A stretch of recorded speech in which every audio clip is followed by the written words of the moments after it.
Shalom, selamat pagi Amang Inang dan keluarga. Kita bertemu kembali dalam renungan Carpe Diem hari ini.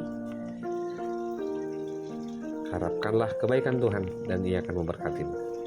Sebelumnya kita bernyanyi dari buku Ende nomor 510 ayat 1 dan 4.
Firman Tuhan untuk hari ini tertulis dalam 1 Petrus pasal 2 ayat 16. Hiduplah sebagai orang merdeka dan bukan seperti mereka yang menyalahgunakan kemerdekaan itu untuk menyelubungi kejahatan-kejahatan mereka, tetapi hiduplah sebagai hamba Allah. Demikian firman Tuhan. Amang Inang yang terkasih, saudaraku yang terkasih dalam Tuhan Yesus Kristus, orang yang merdeka adalah orang yang tahu dan sadar, bahkan mengalami ketidakterikatan yang membelenggunya dalam bentuk perbudakan. Orang yang merdeka diajak kembali untuk menghargai kemerdekaan itu. Kalau Indonesia adalah orang yang merdeka, kemerdekaan itu dikaruniakan oleh Tuhan untuk kita lepas dari perbudakan yang waktu itu adalah penjajahan dari bangsa lain. Jika hari ini kembali diingatkan kata kemerdekaan adalah sesuatu yang bernilai tinggi, karena itu perlakukanlah hidupmu dan pergumulanmu bukan lagi sebagai orang yang tidak merdeka. Mungkin banyak pergumulan kita, banyak tantangan hidup, baik itu dalam mengangkat harkat dan derajat, di sisi lain malah merendahkan dan memperalat orang lain dan juga diri, dan terbelenggu dalam keterpenjaraan.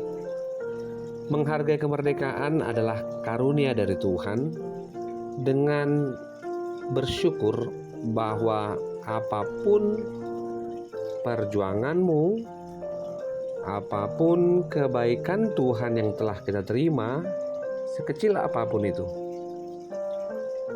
jadikanlah itu menjadi dasar untuk selalu merawat kemerdekaan dengan menjadi bagian orang yang bersahabat.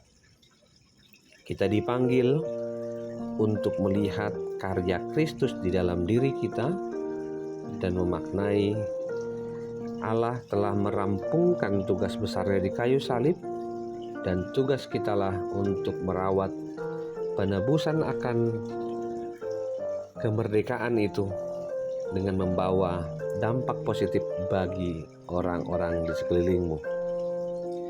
Membawa dampak positif artinya tidak menghancurkan dan tidak menyengsarakan orang lain. Amang-inang yang terkasih dalam Tuhan, tidak menyalahgunakan kemerdekaan adalah cara yang baik, di mana kemerdekaan karena Kristus telah melahirkan kita sebagai manusia baru yang hidup dengan penuh rasa tanggung jawab dan menghargai panggilan Tuhan, baik dalam hukum Tuhan dan peraturan-peraturan di dalam hidup di tengah-tengah dunia ini, dalam gereja, masyarakat, dan mungkin keluarga. Dalam setiap situasi dan kondisi kita dipanggil untuk mencari kehendak Tuhan. Hidup merdeka di dalam Tuhan. Artinya bukan dengan semena-mena atau dengan kebebasan yang sepuas-puasnya, yang mengatasnamakan keinginan pribadi ataupun kelompok, atau mengumbar nafsu menjadi kebutuhan, yang akhirnya menjadi batu sandungan bagi orang lain, secara khusus bagi orang-orang percaya. Hidup sebagai hamba Allah adalah hidup yang mau mendengarkan keluh kesah orang lain dan terlibat dalam solusi, baik dalam doa maupun dalam tindakan. Seorang hamba Tuhan selalu dapat memancarkan hati Tuhan dengan lancar tanpa hambatan, membantu orang, membantu sekelilingmu dan gereja Tuhan untuk merasakan kemerdekaan berpikir dan memutuskan atas dasar kasih Kristus. Jika hari ini kembali saya mengundangmu, mari rawat kemerdekaan itu menjadi kemerdekaan yang Tuhan telah persiapkan untuk masa depan, yang penuh harapan dan kesempurnaan cinta Tuhan dalam hidup kita. Selamat berjuang dalam kemerdekaan Tuhan. Tuhan memberkati kita. Terima kasih Tuhan untuk hari ini. Kami menjadi orang yang merdeka, keluar dari belenggu iblis. Kami terbuka untuk melakukan yang Tuhan inginkan. Mampukan kami Tuhan untuk melakukan yang Tuhan inginkan. Di tengah ketidaktahuan, keterbatasan kami mohon ampunan Tuhan jika kemerdekaan kami ternyata menjadi belenggu keterpenjaraan orang lain. Ajarlah kami Tuhan untuk memaknai dengan lebih dalam dan dekat bahwa cinta Tuhan adalah cinta yang memerdekakan untuk mampu hidup berdampingan dengan orang lain. Dan Tuhan memberkati hari ini, esok, sampai selama-lamanya. Kasih anugerah dari Kristus Yesus, kasih dari Allah Bapa, dan persekutuan dengan Roh Kudus memberkatimu dan menyertaimu senantiasa. Amin.